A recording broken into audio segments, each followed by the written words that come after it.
They didn't announce their arrival. No speeches. No diplomatic signals. No warnings sent across the stars. One moment, the system was quiet, tense but familiar. The next moment, every sensor on our fleet screamed at once. I was on the bridge of the Coalition flagship when it happened. Red lights flared across the command consoles. Data flooded our screens faster than our processors could translate it. Space itself seemed to ripple, as if reality had flinched. Unknown warp signatures detected, the sensor officer said, his voice shaking despite years of combat experience. "How many?" the admiral demanded. The officer swallowed. "Too many, sir." That was when the silence hit. Not the calm kind of silence. The kind that comes just before something terrible happens. Our long-range scans resolved into shapes, dark, angular ships emerging from warp not at the edges of the system, but right in its heart. No standard formation. No ceremonial spacing. They appeared wherever they wanted, as if the laws of entry points simply didn't apply to them. Someone whispered the word none of us wanted to say. Humans. Earth had been invited to this war.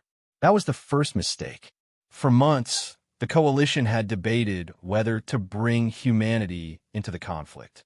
The enemy, the Karzul Dominion, was brutal, expansionist, and utterly ruthless. They ignored treaties, devoured weaker species, and crushed resistance with terrifying efficiency. We needed help. Humans were new to interstellar war, but their early encounters had shown something unsettling. They didn't fight like anyone else. They adapted too quickly. They accepted losses too easily. And when cornered, they became frighteningly creative. Still, many believed they could be controlled, directed, used. We expected diplomats, advisors, strategists. We were wrong. The human ships did not broadcast identification codes. They did not request docking clearance or command integration. They simply arrived and waited. Their vessels were unlike ours, heavy, scarred, layered with redundant armor instead of elegant shield arrays. They looked less like explorers and more like blunt instruments. Tools built for one purpose: destruction. "Open a channel," the admiral ordered. The comm officer complied. Static filled the bridge. Then, finally, a human voice came through. Calm, flat, almost bored. "This is Earth Task Force Black." That was it. No ranks, no titles, no greeting. "State your commanding officer," the admiral demanded. A pause, just long enough to feel intentional. "We don't deploy generals," the human replied. Unease crept through the bridge. "Then who commands your forces?" the admiral pressed. Another pause. "We do." Before anyone could ask what that meant, alarms blared again. "Karzul fleet detected," someone shouted. The enemy emerged from hyperspace in overwhelming numbers. Massive war carriers, bristling with weapons, accompanied by swarms of attack craft. They moved with brutal confidence. They had crushed coalition forces in this system before. Our fleet scrambled into defensive formation. Shields powered up. Weapons charged. Orders flew across the bridge. The humans didn't move. Their ships remained still, silent shadows hanging in the void. "Human task force," the admiral barked into the comms. "Form up on our left flank." We're not here to hold lines," the human voice interrupted. The channel went dead. I felt something cold settle in my chest. "What are they doing?" the admiral demanded. Before anyone could answer, the humans accelerated. Not toward us, toward the enemy. Their ships surged forward at impossible speeds, engines burning far beyond safe limits.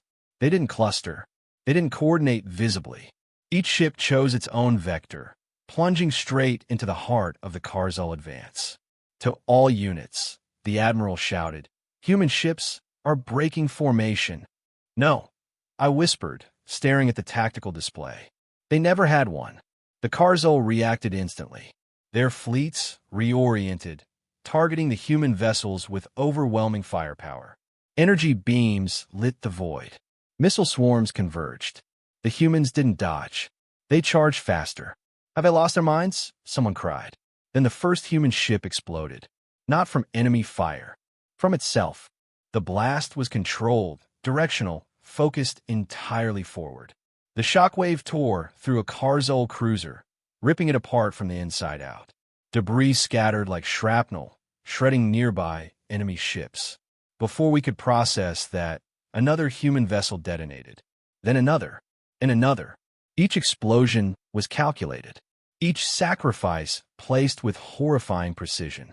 The humans were turning their own ships into weapons, guided, piloted, and willingly sacrificed. My hands trembled. No species does this, I whispered. The Karzul formation began to collapse under the sudden, devastating assault. Their commanders scrambled to adapt, but it was too late. Human ships penetrated deep into their ranks, delivering kinetic strikes, boarding pods, and point-blank annihilation. Then something even worse happened. The surviving human ships opened fire. Their weapons weren't elegant beams or slow-charging cannons. They were brutal, mass drivers hurling slabs of metal at relativistic speeds, tearing through shields and hulls alike. Missiles detonated inside enemy ships before defense systems could respond. The void became a slaughterhouse. Enemy fleet, braking, the sensor officer whispered. The Karzul tried to retreat. The humans chased. They didn't stop at the edge of the battlefield.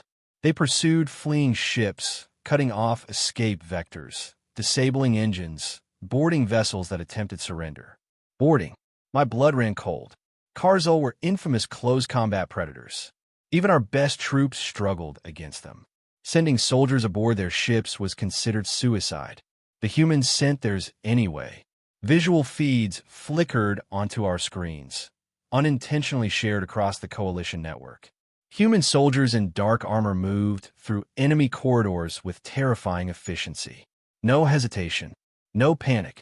They advanced through fire, through claws and teeth, through blood-filled hallways. They didn't shout. They communicated in short, clipped signals. Targets neutralized. Advance. Clear.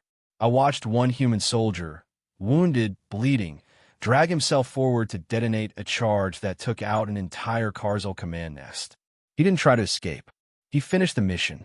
The battle ended in less than half the time our simulations had predicted. The Karzul fleet was gone, destroyed, captured, or drifting, silent wrecks. Our bridge was silent. No cheers, no relief, just shock.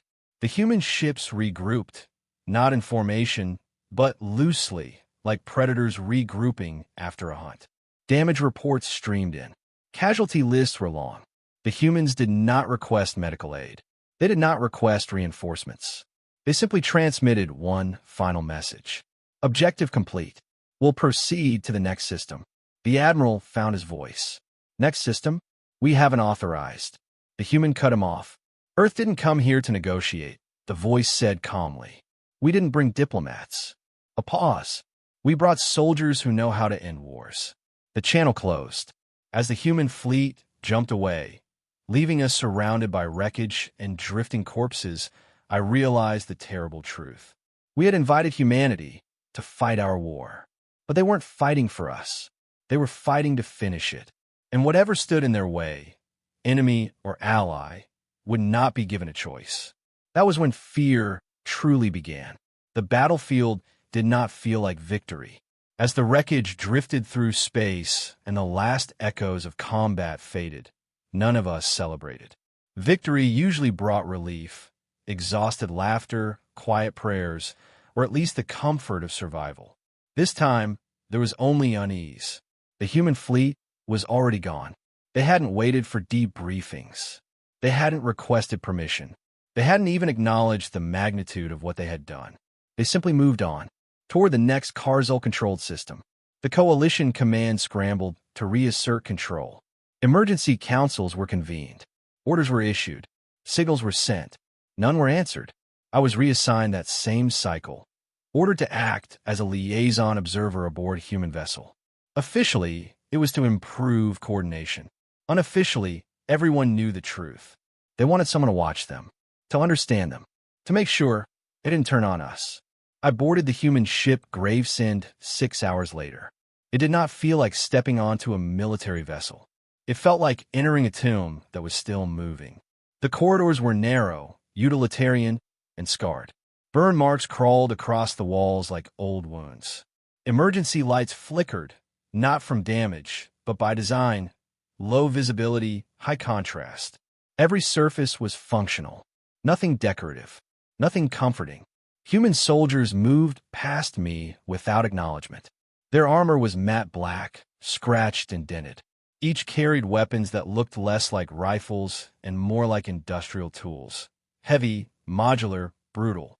Their movements were precise but relaxed, as if violence was not an exception but a routine. They didn't look angry. That scared me the most. A human officer met me near the bridge. No insignia, no medals, just a tired face and eyes that seemed permanently focused on something far away. "You're the observer," he said. It wasn't a question. "Yes," I replied. "I am here to coordinate." "You're here to watch," he corrected calmly. "Stay out of the way, and you'll be fine." The bridge of the Gravesend was quiet. No shouting, no dramatic commands, just soft voices and constant data flow. Holographic displays showed multiple systems. Karzul territory highlighted in red. Targets were already marked, not just military installations. Shipyards, supply worlds, communication relays, population centers that supported war production. My throat tightened. "These are civilian-adjacent targets," I said carefully. The officer didn't look at me. "They make weapons. That doesn't make them combatants."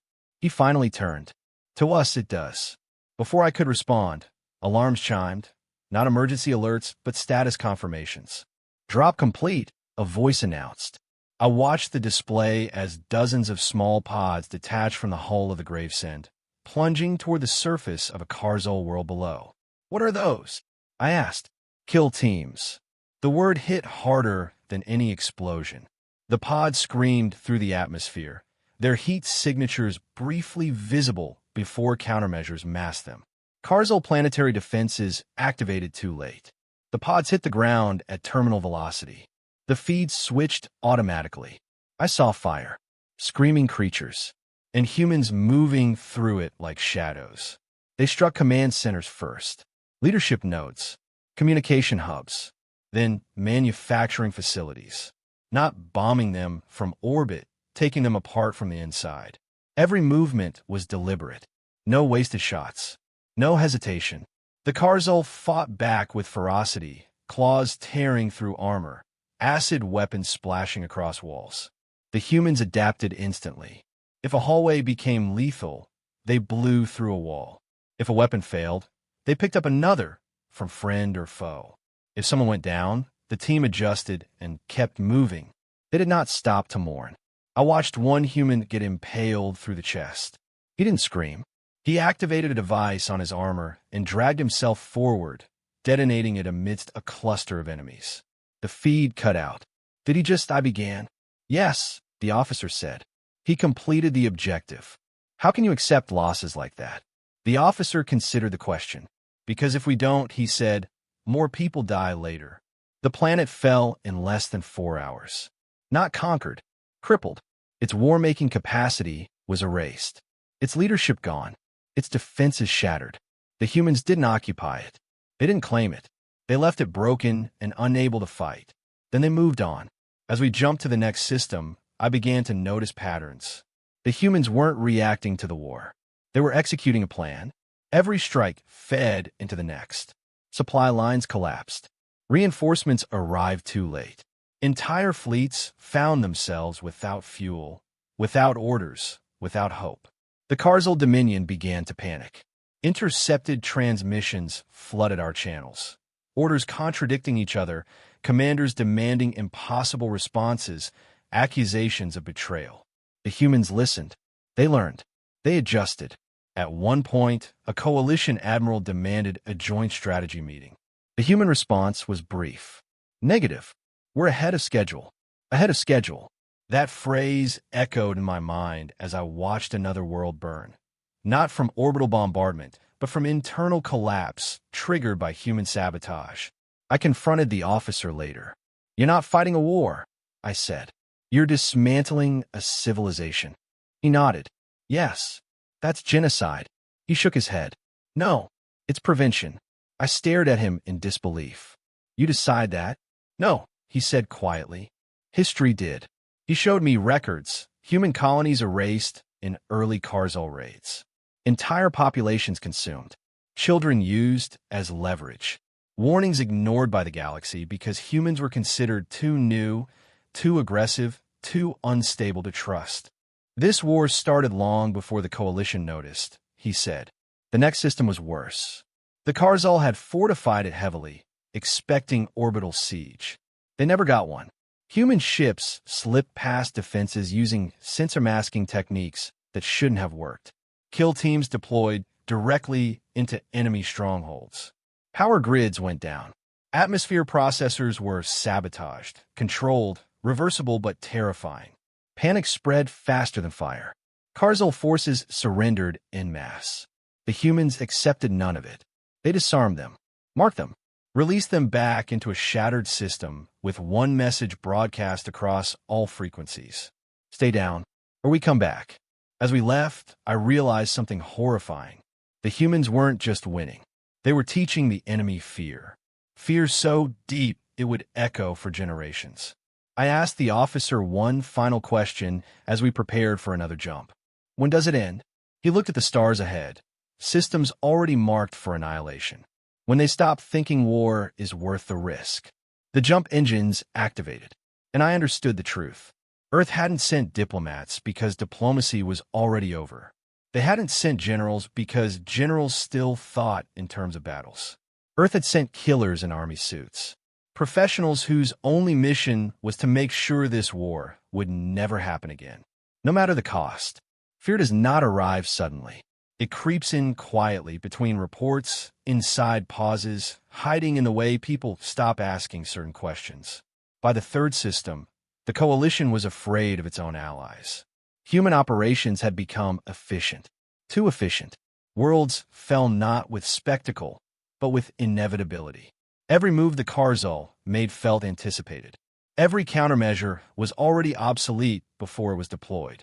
And worst of all, the humans no longer needed us. Coalition fleets followed behind like spectators, securing ruins and counting survivors. We were no longer partners. We were witnesses. The first open sign of panic came during an emergency Coalition council. I was present via hologram aboard the Gravesend. Dozens of representatives filled the chamber. Avian delegates with ruffled feathers, insectoid hives whispering among themselves, reptilian warlords gripping their thrones too tightly. The human representative was not present. That absence spoke louder than any words. They ignore our commands, one delegate hissed. They violate engagement protocols, another added. They deploy weapons we did not approve, a third whispered. The Supreme Coordinator slammed a limb against the floor. We invited them to help us win a war, he said, not to redefine it. A silence followed. Then someone said what everyone was thinking. What happens when they decide we are the problem? No one answered, because no one knew. Orders were drafted, carefully worded, legally binding, unmistakably clear. Humans were to halt all unilateral operations and submit future actions for Coalition approval. The message was sent. The response came 11 minutes later. Request received, the human transmission said. Denied. No explanation. No apology. Just denial. The council erupted. They cannot do this. We are the governing body of this war. They fight under our banner. I watched the debate with growing dread because I had seen the humans fight, and I knew something the council did not yet understand. Humans did not fight under banners. They fought under doctrines. Later that cycle, something happened that should not have been possible. I accessed a restricted human data node. Not by hacking. By accident. A human technician had left a console open near my observation station. The language was partially translated, enough for my implants to parse fragments. What I found still haunts me. It was not a battle plan. It was a doctrine file. Earth Strategic Containment Directive. Extinction Level Threat Response. My hands trembled as I scrolled. The document was old, centuries old by human reckoning. Created after their first near-extermination event. Revised multiple times. Updated after every major conflict. It outlined one central principle. If diplomacy fails, and survival is threatened, and the enemy's ability to choose violence permanently, not defeat, not conquer. And the document continued. Humans categorized wars differently than we did. They did not separate military, economic, or cultural targets. Anything that sustained the enemy's capacity to wage war was a valid objective. But what froze my blood was a section labeled Allied Collateral Acceptability. It listed conditions under which Allied assets could be sacrificed, not accidentally, deliberately. If an Allied fleet's destruction would accelerate enemy collapse. If Allied infrastructure enabled enemy recovery. If Allied political hesitation prolonged conflict. The words blur before my eyes. This wasn't brutality. This was logic taken to its most horrifying conclusion. I confronted the human officer immediately. "You have contingency plans for us?" I said. He didn't deny it. "Of course we do." "That's betrayal." "No," he replied calmly. "That's preparedness." "You turn on your allies?" He met my gaze, unflinching. "If they became an obstacle to ending the war," he said, "yes." I recoiled. "You're monsters." He sighed, not angrily, not defensively. "Monsters try to win," he said. "We try to make sure no one ever tries again." The conversation was cut short by an incoming alert. Carzal Prime had activated its last defense. A weapon we didn't know they possessed. A stellar destabilizer. If fired, it would collapse the system's primary star, taking out multiple inhabited worlds. Coalition worlds. Our worlds. The Council panicked. Orders flooded the network. Coalition fleets scrambled to intercept. Evacuation protocols were triggered too late to matter. The humans were already moving. Their fleet jumped directly into Carzal Prime's inner orbit, inside a kill zone no sane commander would enter. "What are they doing?" the Coalition demanded. The answer came too late. The humans did not attack the weapon. They attacked the star. Specialized charges, classified, forbidden, were deployed into the stellar core. Not enough to cause collapse. Enough to destabilize it. The weapon platform never fired. Because the star began to tear itself apart. The system entered catastrophic failure. Planets burned. Moons shattered. Entire civilizations died in firestorms visible across the void. Coalition ships barely escaped. Human ships stayed longer, ensuring the process was irreversible. The Council was horrified. "You destroyed an entire system," the Supreme Coordinator screamed over open channels. "There are billions there." "Yes," the human response came, "and trillions beyond it who will now live." "You had no authority." "Authority doesn't stop extinction events," the humans said flatly. That was the moment the Alliance died. Coalition fleets pulled back. Defensive formations reoriented, not against the enemy, but subtly toward the humans. I watched it happen in real time, and the humans noticed. They always noticed. A priority broadcast went out from Earth Task Force Black, sent not just to the Council, but to every species in the Coalition. The human speaker did not raise his voice. "Let's be clear," he said. "We did not come to replace your governments. We did not come to rule your space.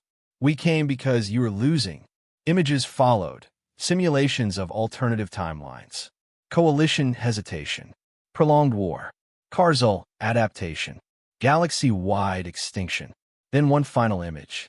A quiet galaxy. Empty. "This is the outcome we prevent," the human continued. "If you choose to stop us, step aside. If you choose to oppose us, we will treat you as part of the problem." No threats. No emotion. Just certainty. The transmission ended. On the gravesend, no one celebrated. Human soldiers cleaned weapons. Reviewed data. Prepared for the next jump. I stood alone, staring at the stars. I realized then why humans didn't bring diplomats. Diplomats argue. Diplomats compromise. Humans had already done the math. And once they decided the answer, they didn't ask permission to act. They simply removed every alternative. The first shots between allies were not fired in anger. They were fired in fear. Coalition Fleet 7th formed a defensive perimeter at the edge of the Calstrom Corridor, a vital hyperspace junction that connected 5 inhabited systems. Billions of civilians depended on it for food, medicine, and evacuation routes. The humans were coming. No declaration. No warning. Just trajectories. I stood on the bridge of the Gravesend as coalition ships appeared on our sensors. Dozens of them, weapons powered, shields raised, crews tense and afraid. They're blocking the corridor, I said quietly. A human tactical officer nodded. Yes. That corridor feeds civilian worlds, I insisted. You can't. We already calculated the losses, he replied. My breath caught. You what? The officer didn't look at me. Projected starvation deaths if the corridor collapses for 6 months. Approximately 2.1 billion. Projected deaths if the Karzul regain access through it. 18.6 billion within 1 standard year. I stared at him, horrified. You're choosing who lives and who dies. He finally met my eyes. No, he said. We're choosing who doesn't get to kill again. The Coalition fleet opened a channel. This is Admiral Sarath of Fleet 7th. A voice rang out. Human vessels powered down immediately. This corridor is under Coalition protection. The human commander stepped forward. Negative, he said calmly. Clear the corridor. You are not authorized to pass, Sarath snapped. Any attempt to breach will be met with force. A pause. Long. Heavy. The human commander spoke again. We are entering that corridor, he said. Move. The Coalition ships did not move. Weapons charged. Targeting locks formed. I felt my hand shake. They're going to fight, I whispered. Yes, the commander replied. They've decided. Decided what? I demanded. That they value procedure over survival. The first Coalition shot struck a human frigate's shields. It was a warning shot. The humans did not return fire immediately. Instead, they transmitted a single message, broadcast on all frequencies, to every Coalition ship present. We're giving you 30 seconds. That's it, I shouted. You'll slaughter them over 30 seconds? They've already chosen, the commander said. The countdown began. I watched Coalition captains argue with one another. Some tried to retreat. Others held position, paralyzed by indecision. At 0, the humans attacked. It was not a fleet engagement. It was an execution. Human ships surged forward, ignoring standard formations. Precision strikes disabled engines and weapons, not hulls. Boarding pods slammed into Coalition cruisers with ruthless accuracy. They're boarding us. Coalition screams filled the channel. Human soldiers poured through Allied ships with the same terrifying efficiency I had seen against the Karzul. They did not kill indiscriminately. They targeted command crews. Bridges fell silent one by one. Entire ships went dark, not destroyed but taken. A Coalition destroyer attempted to ram a human vessel. The human ship didn't evade. It fired point blank. The destroyer split in half. I collapsed into a chair. This is madness, I whispered. No, the commander said softly. This is commitment. Within minutes, the corridor was clear. Coalition Fleet 7th no longer existed as a fighting force. Some ships fled. Some were captured. Some drifted powerless. The humans did not pursue the fleeing ones. They never wasted effort. As we entered the corridor, I realized the truth. The humans hadn't lost control. They had simply reached the point where control no longer mattered. Later, in the aftermath, I found a human medic tending to wounded Coalition crew members. Our crew members. You're helping them? I asked. The medic nodded. They're hurt. You just destroyed their fleet. He paused. We destroyed their ability to stop us, he corrected. Not their right to live. That contradiction tore at me. I was summoned to the commander's quarters hours later. He stood by a viewport, watching stars stretch as we moved through the corridor. You hate us now, he said without turning. I fear you, I replied honestly. That's fair. You crossed the line, I said. There's no coming back from this. He finally faced me. There never was, he said quietly. He showed me a final projection. Karzul core systems, 3 remaining. Each heavily fortified, each housing billions. If we hesitate now, he said, they adapt. They recover. They try again in 2050, 100 years. And if you don't, I asked, then this species never wages war again. I felt sick. You'll wipe them out. No, he said. We'll break them so completely that extinction becomes their choice, not ours. The jump alarm sounded. As we left Coalition space behind, I understood something terrible. Humanity had not joined our war. They had taken ownership of it, and they would not stop, no matter how many alliances they burned to finish it. The Karzal knew we were coming. For the first time since this war began, their transmissions were not threats. They were desperate. Intercepted signals flooded human channels, pleas disguised as ultimatums, rage wrapped around fear. Entire fleets regrouped around their last 3 core systems. Every remaining warship, every orbital platform, every planetary defense was pulled inward. They were done running. They would die standing. The humans welcomed that. The enemy has consolidated, a human analyst reported calmly. Probability of decisive engagement? Another asked. Certain, came the reply. I stared at the tactical display, my stomach twisting. Those 3 systems were not military outposts. They were cradles, birth worlds, cultural cores, the places where Karzal history had begun. You're going to annihilate their home, I said quietly. The human commander didn't correct me. Yes, billions live there. Yes. You said extinction wasn't the goal. It isn't, he replied. Submission is. And if they don't submit? The commander didn't answer immediately. Instead, he gestured toward a sealed data vault, one that had been locked since we left Earth jurisdiction. Then, he said slowly, we remove the option to resist. The vault opened. What I saw made my blood run cold. It wasn't a bomb. It wasn't a superweapon in the way the galaxy understood them. It was worse. A network. Human engineers called it the Quietus Array, a system designed not to destroy planets, but to rewrite the conditions that made war possible. The array deployed microscopic machines into a star system's biosphere and infrastructure. They didn't attack directly. They infiltrated energy grids, manufacturing nodes, genetic markers. Once activated, the array could do one of 3 things. Collapse industrial capacity for centuries. Sterilize specific genetic traits linked to aggression. Or, if escalated, render a species biologically incapable of organized violence. I felt sick. You're talking about changing what they are? I whispered. The commander nodded. Yes. That's not war, I said. That's erasure. No, he corrected. That's mercy. I backed away. You said Earth swore never to use weapons like this. We did, he said. On species that learned. The Karzal fleets emerged as we entered their space. Massive, snarling formations built for one final charge. They broadcast their defiance across every frequency. They promised annihilation.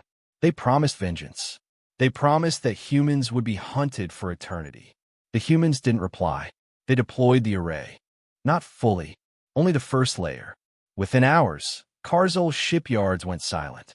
Power grids failed in cascading blackouts. Factories seized as nanomachines jammed every moving part at the molecular level. The Karzal panicked. Their fleets surged forward anyway. The battle that followed was the most violent thing I had ever witnessed. Human ships fought like cornered animals, precise, brutal, unstoppable. They didn't retreat. They didn't defend. They punched straight through enemy lines, disabling command ships and leaving chaos behind them. Karzal vessels rammed, exploded, tore at human hulls with suicidal fury. Human crews fought on through hull breaches, through vacuum, through fire. I saw a human engineer manually seal a breach with his own body long enough for others to escape. I saw soldiers fight with broken limbs. I saw ships continue firing after losing half their structure. But even the humans couldn't stop everything. A Karzal dread carrier broke through. It was heading for a coalition refugee convoy, millions of civilians fleeing through a nearby jump corridor. They'll be slaughtered, I shouted. The commander didn't hesitate. Escalate the array, he ordered. The second layer activated. Across all 3 Karzal core systems, something fundamental changed. Their fleets froze. Not from damage, from confusion. Coordination collapsed. Orders stopped flowing. Command structures dissolved into chaos. Ships drifted, crews arguing, panicking, unable to function as a unit. You didn't just disable technology, I said in horror. No, the commander replied softly. We disabled their ability to act together. The dread carrier veered off course, powerless. The refugees escaped. The battle ended not with an explosion, but with silence. The Karzul surrendered, not because they were beaten, but because they no longer understood how to fight.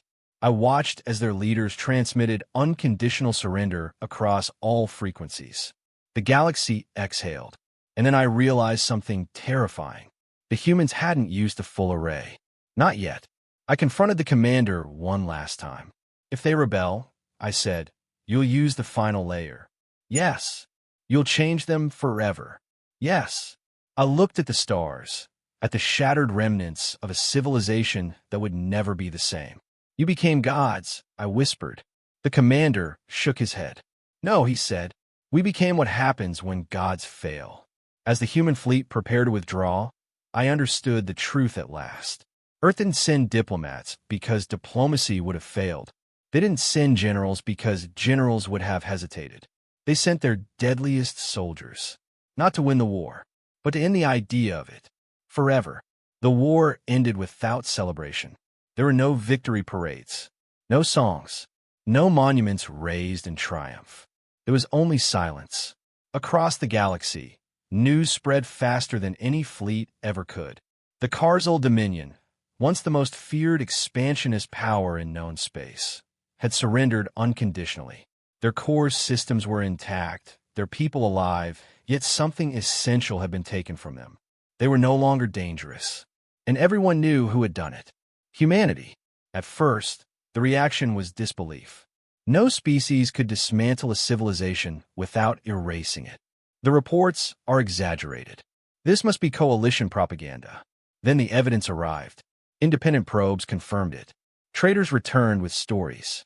Refugees spoke in hushed voices about Karzul worlds where factories stood frozen, warships rusted in orbit, and once proud warriors wandered aimlessly, unable to organize even basic militias.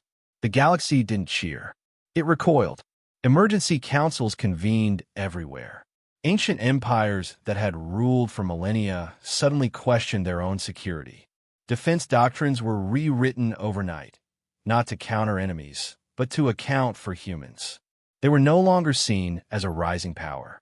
They were seen as a failsafe, a last resort no one wanted to trigger. On coalition worlds, protests erupted. Some demanded gratitude. Others demanded sanctions. Many demanded answers. I was summoned back to the Coalition Council as a witness. The chamber felt smaller than I remembered. Fear has a way of compressing space. You stood beside them, the Supreme Coordinator said, his voice strained. Tell us, are humans still our allies? Every eye turned to me. I thought of the Quietus Array, of the Corridor standoff, of coalition ships drifting powerless in space, of the human medic treating wounded enemies without hatred. I don't know, I said honestly. Murmurs rippled through the chamber. They saved us, one delegate argued. They violated everything we stand for, another hissed. They ended the war, a third whispered. And proved they could end us, someone replied. The council voted. Humans were to be distanced, not expelled, not condemned, watched. Trade agreements were frozen. Military cooperation suspended. Joint research dismantled. Human observers quietly removed from coalition space. No one wanted to provoke them. The humans did not protest. They withdrew without complaint. Their fleets turned back towards Sol, carrying scars, dead, and secrets no one else would ever fully understand. I requested passage with them. The commander did not seem surprised. You don't have to come, he said. I do, I replied. I need to understand what you've done. He studied me for a long moment. Understanding doesn't bring peace, he said. It brings responsibility. The journey to Earth was quiet. Human ships did not celebrate victory. They held funerals. Names were read. Ashes scattered into space. The dead were remembered not as heroes, but as costs. I attended one such ceremony. A human soldier stood before a small group, voice steady. They knew the risk, he said. They chose to go anyway. We honor them by finishing what they started, not by glory, By completion, Earth itself was underwhelming. No grand fortresses, no galaxy-spanning monuments, just a crowded, scarred world buzzing with life. People went about their days. Children laughed. Markets bustled. The species that had terrified the galaxy looked ordinary. That terrified me more than any weapon. I was taken to a quiet archive, a place where humans stored history not meant for the public. Wars lost, mistakes made, near-extinction events survived. I learned the truth. Humanity had nearly been wiped out more than once, by disease, by environmental collapse, by war. Each time, they survived not because they were strongest, but because they were willing to do what others would not. They had learned a brutal lesson. If you allow an existential threat to survive, it will return. Mercy, without enforcement, was just delay. The Quietus Array was not new. It was refined. It had been designed after humans barely survived their first contact war, when diplomacy failed and hesitation cost billions of lives. They had sworn then that if such a war ever happened again, it would be the last. I asked the commander a question that had haunted me since the corridor. What if the galaxy turns on you next? He didn't hesitate. Then we'll do the same math. And if you become the threat? He was silent for a long time. Then he said quietly, "We hope someone stops us." That answer broke something inside me, because I realized the galaxy was safe, not because humans were good, but because they were afraid of what they could become. As I prepared to leave Earth, transmissions arrived from across the galaxy. Pirate empires disbanding. Border wars abruptly ending. Ancient rivals signing treaties they had ignored for centuries. Fear was doing what diplomacy never could. The galaxy had learned a lesson. War was no longer a game of territory or pride. It was a risk of extinction. And humans had proven they were willing to carry that burden. I looked back at Earth one last time before my ship departed. A small world, a dangerous species, not because they loved war, but because they were willing to end it completely. 30 years passed. In galactic terms, it was nothing, a blink, a footnote. But for those who lived through the war, it felt like an entire lifetime folded into a single breath. I was old by my species' standards when I returned to Coalition space. The stars looked the same, but everything else had changed. Borders were quieter. Trade routes flowed without armed escorts. Once hostile empires shared jump lanes without incident. The galaxy called it the Long Peace. No major wars. No expansions. No genocides disguised as campaigns. Historians debated the cause endlessly. Some credited economic interdependence. Others cited cultural exchange. A few dared to say diplomacy had finally matured. They were all wrong. The peace existed because everyone remembered what happened to the Karzal. I visited one of their worlds. It had healed, at least on the surface. Cities rebuilt. Markets reopened. Children played beneath alien skies. But something fundamental was missing. There were no military parades. No warrior statues. No recruitment halls. The Karzal had not been exterminated. They had been changed. Their society had restructured around cooperation and survival. Aggression was no longer rewarded. Dominance was no longer a virtue. Conflict was confusing to them now. They remembered what they used to be, and they were afraid of it. I asked a Karzal elder once if they hated humanity. He thought for a long time. "Hate requires a kind of fire," he said slowly. "We no longer have that." That answer chilled me. Humans had not just ended a war. They had ended a way of being. Across the galaxy, military academies closed or rebranded. War doctrines were replaced with human risk models. Calculations designed not to win wars, but to avoid triggering human intervention. Every major power kept one file locked away at the highest clearance level. Human response scenarios. It detailed thresholds. What actions might be ignored? What actions would provoke sanctions? What actions would bring them? Because humans had not expanded. They had not conquered territory. They had simply gone home. And that made it worse. Their fleets remained within Sol's borders. Their weapons were not paraded. Their doctrines were not shared. They waited. Not like predators. Like something far more unsettling. A failsafe. I returned to Earth one final time as a historian, not an observer. The world was still ordinary. Messy, noisy, alive.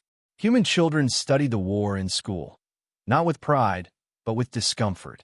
The quietus array was mentioned briefly, clinically, without detail. It was not celebrated. It was endured. I met the old commander again. He was retired now, older, slower, but his eyes were the same. Do you regret it? I asked him. He didn't answer immediately. I regret that it was necessary, he said finally. I regret that we had to show the galaxy what extinction math looks like. Would you do it again? He nodded. Yes. No hesitation. Not because he enjoyed it, but because he remembered the alternative. As I prepared to leave Earth for the last time, I realized something I had missed all those years ago. The true terror of humanity was not their weapons, not their soldiers, not even their willingness to cross lines others feared. The true terror was this. They learned, they remembered, and once they decided a line could not be crossed again, they made sure the universe remembered too. The galaxy had peace now, but it was not built on trust. It was built on the knowledge that somewhere, on a small blue world, lived a species that would end any war, by any means, and then quietly return home, waiting. The galaxy had never been quieter, not because the stars had dimmed, not because fleets had retreated, not because the cars all were gone, because everyone remembered. They remembered that humanity had fought wars differently. They remembered what it looked like when humans stopped pretending that every life could be spared. They remembered the silence that followed when the deadliest soldiers in history carried out their mission with precision. And they feared it. I stood on the observation deck of the Gravesend, now long retired and preserved as a museum ship. Humans no longer patrolled coalition space, no longer intervened directly. But the memory of them lingered in every corridor, every control panel, every empty berth. A young officer approached me. She had never seen battle. Her eyes were wide, filled with the naive confidence of youth. Did humans really do all of that? She asked. I looked out at the stars, stretching endlessly into the void. Yes, I said quietly. And worse, they could do it again. Her brow furrowed. But why? Why not just stop fighting? I turned to her, letting the weight of decades show in my expression. Because they don't fight like the rest of us, I said. They fight to finish things. Not for glory, not for victory, but to make sure no one ever dares to repeat the mistake that almost destroyed them. She swallowed. Even if it means killing so many? Even then, I said, because to them, war is a disease, and they are the cure. I paused, thinking back to the corridor standoff, to the quietus array, to every shattered world they left behind. Every system that had survived the human touch was a system living in quiet terror, silent, obedient, and forever changed. The officer looked at me in disbelief. But the galaxy thinks there are allies. I smiled bitterly. Allies? No. Allies are comfort. Humans are a warning. They didn't send generals. They didn't send diplomats. They sent the deadliest soldiers the universe had ever seen. And the message is clear. Ignore them, and you die.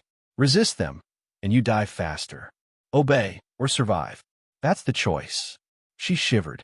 That's terrifying. Exactly, I whispered. And that is why it worked. I turned back to the viewport. Somewhere, out there among the stars, their fleets waited. Not patrolling, not conquering, not boasting. Waiting, patient, silent, calculating. The galaxy was at peace. But the peace was not built on trust, not on diplomacy, not on negotiation. It was built on the knowledge that somewhere, on a blue world, the deadliest soldiers in history existed. Watching, waiting, remembering. I took a deep breath. True terror, I said aloud to no one, is not the weapons they wield, not the soldiers they send. It is the certainty they carry, that they will end wars the moment they decide it must end.